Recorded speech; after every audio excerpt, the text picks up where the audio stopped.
চলেন আজকের আমরা মেট্রো রেলটা ঘুরে দেখি। এখানে যারা দাঁড়িয়ে আছে তারা সবাই মেট্রো রেলের অপেক্ষায় আছে, আমিও আছি। এখনো মেট্রো রেল আসতে প্রায় 5 মিনিটের ভিতর মতো বাকি। চলেন আমরা একটু গ্রাউন্ডটা দেখে আসি, মেট্রো রেলের নিচে কেমন পরিবেশ। আর চলেন আমরা লিফটের মাধ্যমে নিচে নামি। এই যে লিফটটা দেখছেন এটা হচ্ছে অনেক লং।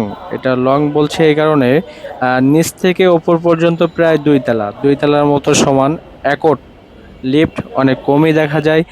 আর এটা আমাদের মেট্রো রেলেই আছে, অনেক সুন্দর পরিবেশ।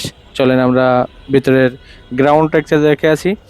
আর গ্রাউন্ডটা আমাকে খুব ভালো লাগছে, আমার ভালো লাগছে। খুবই সুন্দর পরিপাটি করে সাজানো গোছানো, কোনো ময়লা নাই।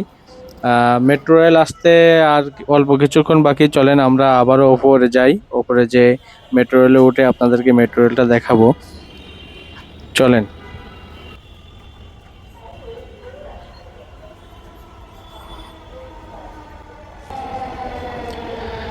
এই যে আর কিছুক্ষণের ভিতরে মেট্রো রেল চলে আসবে। হ্যাঁ, চলে এসেছে। চলেন আমরা আপনাদেরকে সাথে নিয়ে মেট্রো রেলটা দেখবো।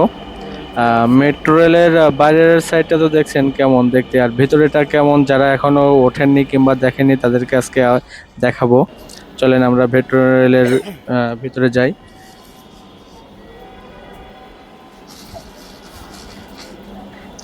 মেট্রো রেলের ভিতরে ঢুকে দয়া দেখলাম করে অনেক গ্যাদারিং, দরজা বসার থেকে কোনো সিট নাই। নিরাপদ দূরত্বে এখানে দাঁড়ান। আজকের অফিস টাইম তো Please এজন্য stand একটু চাপ বেশি। আর মেট্রো রেলের বাইরের সাইডটা আপনাদেরকে একটু দেখাবো। next বাইরের সাইডটা দেখতে station অনেক সুন্দর, ছোট ছোট Father ঘর House. বাড়ি দেখা যাচ্ছে।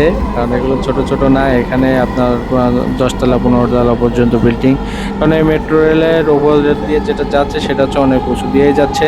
আমাদের এই ভিডিওটা এতক্ষণ দেখার জন্য আপনাদের সবাই